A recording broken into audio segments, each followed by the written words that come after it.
Bienvenidos a la Iglesia Cristocéntrica Reino de los Cielos. Esta es una iglesia virtual con un llamamiento de predicar el reino de los cielos, el reino de Dios y el arrepentimiento para perdón de los pecados. Vamos a arrancar este servicio justamente con un discipulado sobre el reino. Y sin perder más tiempo, vamos a comenzar explicando que respecto de Dios existen 4 clases de personas. La primera clase de personas son los que no buscan a Dios, son los que se llaman o hacen llamar ateos. Luego hay 2 clases de personas que se encuadran en una misma etiqueta, que son los que buscan a Dios pero no lo encuentran, y los que buscan a Dios y creen que lo encontraron. Esa clase de gente son los religiosos. Y finalmente están los que buscan a Dios y efectivamente lo encuentran o efectivamente lo encontraron, y esos son los espirituales. Juan 8:32 dice: y conoceréis la verdad y la verdad os hará libres. Y en Juan 8:36 Jesucristo dice: así que si el Hijo os libertare, seréis verdaderamente libres. Lo que vamos a hacer en este discipulado es justamente dar a conocer esa verdad que Jesucristo nos reveló. ¿Por qué hay que dar a conocer esta verdad? Porque esta verdad es una revelación de Dios, no es una interpretación humana. La palabra de Dios es una y no puede ser interpretada humanamente, porque nos lleva a una sucesión de errores y terminamos, en vez de encontrando a Dios, encontrando una religión que nos aleja de Dios.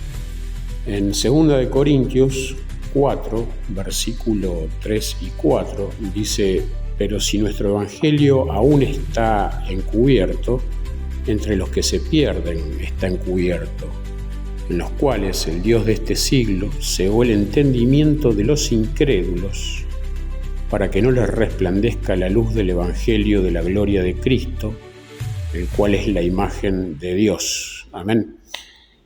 Dice que el Dios de este siglo, Dios con minúscula, o sea, Satanás, cegó el entendimiento ¿de quién? De los incrédulos. ¿Para qué? Para que no les resplandezca la luz del Evangelio. Es decir, que si no estamos en luz, estamos en tinieblas, totalmente perdidos, y no conocemos la verdad. Si nos remontamos a Mateo 15, versículo 2, dice, le preguntan los escribas y los fariseos a Jesús, le preguntan: ¿por qué tus discípulos quebrantan la tradición de los ancianos? Porque no se lavan las manos cuando comen pan. El versículo 3, respondiendo él, les dijo: ¿por qué también vosotros quebrantáis el mandamiento de Dios por vuestra tradición? Y en el versículo 6, la parte B del versículo 6, dice: así habéis invalidado el mandamiento de Dios por vuestra tradición. Luego en el versículo 7 arranca diciendo: hipócritas, bien profetizó de vosotros Isaías cuando dijo: este pueblo de labios me honra, mas su corazón está lejos de mí. Pues en vano me honran, enseñando como doctrinas mandamientos de hombres. Sobre el mismo asunto, en Marcos capítulo 7, versículo 8 y 9, Jesucristo les dice: porque dejando el mandamiento de Dios, os aferráis a la tradición de los hombres, los lavamientos de los jarros y de los vasos de beber, y hacéis otras muchas cosas semejantes. Les decía también: bien invalidáis el mandamiento de Dios para guardar vuestra tradición. En el versículo 13 dice: invalidando la palabra de Dios con vuestra tradición que habéis transmitido. Es decir, no solo quebrantamos la palabra de Dios, su voluntad, a través de nuestras tradiciones, sino que encima las transmitimos. Fíjense que por la tradición invalidamos las escrituras, y por la tradición oral es algo suplementario de la escritura, y es de inspiración humana, no escrita y no divina. Es decir, que podemos tener cristianos de toda clase y naturaleza, cristianos prácticos versus cristianos teóricos. Los cristianos prácticos son los que tienen inspiración divina, no tienen inspiración humana, son los que tienen revelación, los que no interpretan la palabra de acuerdo a lo que a cada uno le gusta escuchar, interpretar, sentir, de acuerdo a como cada uno le conviene, sino que la palabra de Dios es revelada por inspiración divina, por el Espíritu Santo. El Evangelio de Juan, en el capítulo 14, versículo 6, dice: Jesús le dijo: Yo soy el camino y la verdad y la vida, nadie viene al Padre sino por mí. Nadie viene al Padre, no dice nadie va al Padre. Significa que Él es en el Padre y el Padre es en Él. El Padre y Él son uno, junto al Espíritu Santo. Y en 1 de Timoteo 2:5, capítulo 2, versículo 5, dice: Porque hay un solo Dios y un solo mediador entre Dios y los hombres, Jesucristo hombre.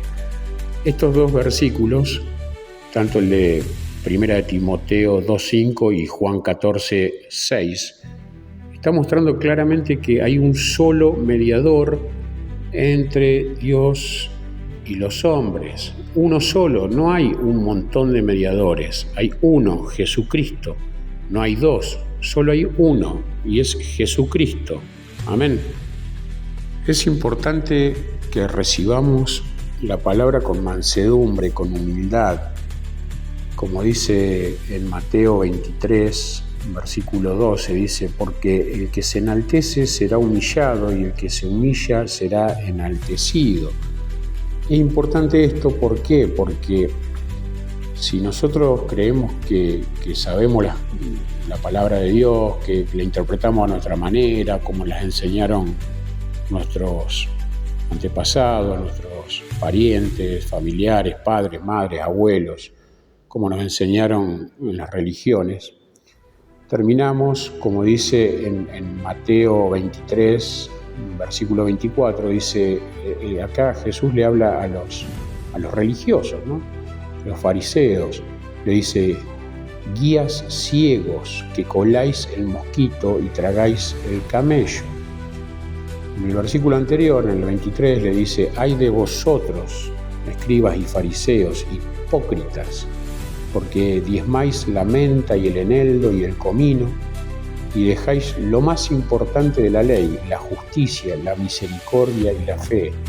Esto era necesario hacer sin dejar de hacer aquello. Amén.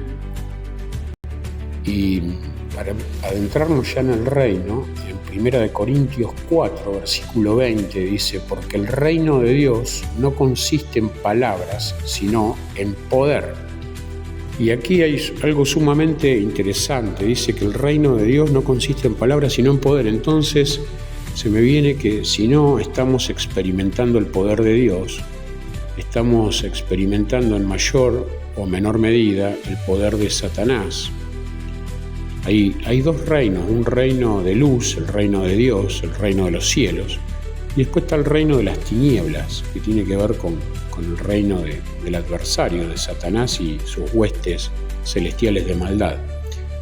Ahora, si yo le pregunto a cualquier persona en qué consiste la Biblia, y hay muchas opiniones, hay gente que suele decir que es un libro o un conjunto de libros en los que los hombres hablan de Dios. La mayoría de la gente dice: bueno, la Biblia sí, todo muy lindo, pero fue creada para manipular, fue creada por hombres que escribieron de Dios, y nada más lejos de la realidad. La Biblia es un libro en donde Dios habla de sí mismo y de los hombres.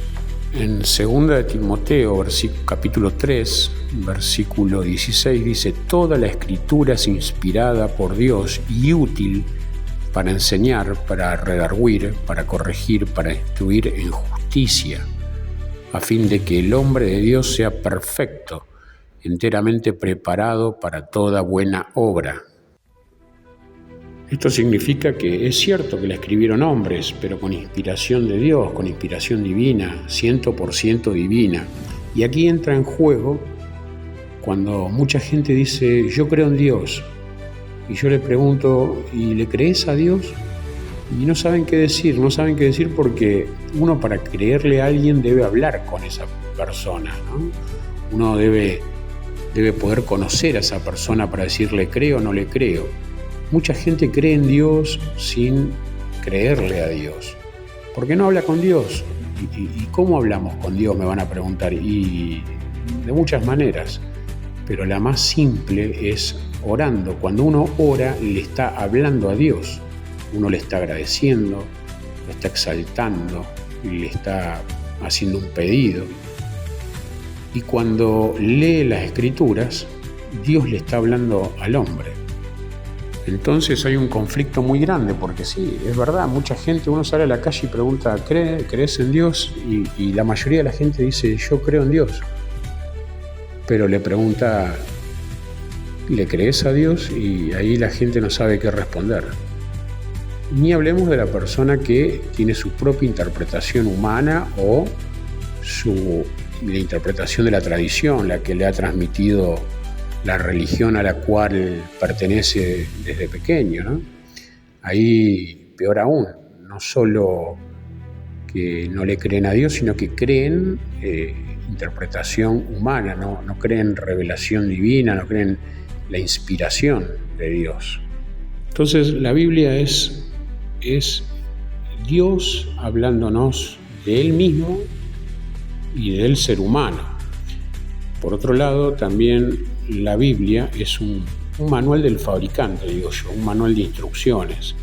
Cuando uno compra un artefacto, normalmente, o un vehículo, por ejemplo, un auto, viene con un manual y dice qué espera que uno puede esperar de ese producto que compró y cómo tiene que hacerlo funcionar y con qué combustible anda y con qué aceite y se supone que va a tener una garantía en cuanto a la responsabilidad del fabricante si uno cumple todas las normas, todas las leyes que el fabricante dictamina para que ese auto, ese vehículo funcione de la mejor manera posible. Y la Biblia trata de eso también.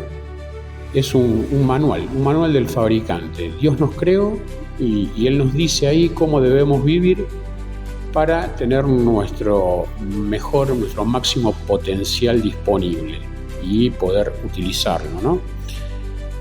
Ahora vamos a algo más concreto.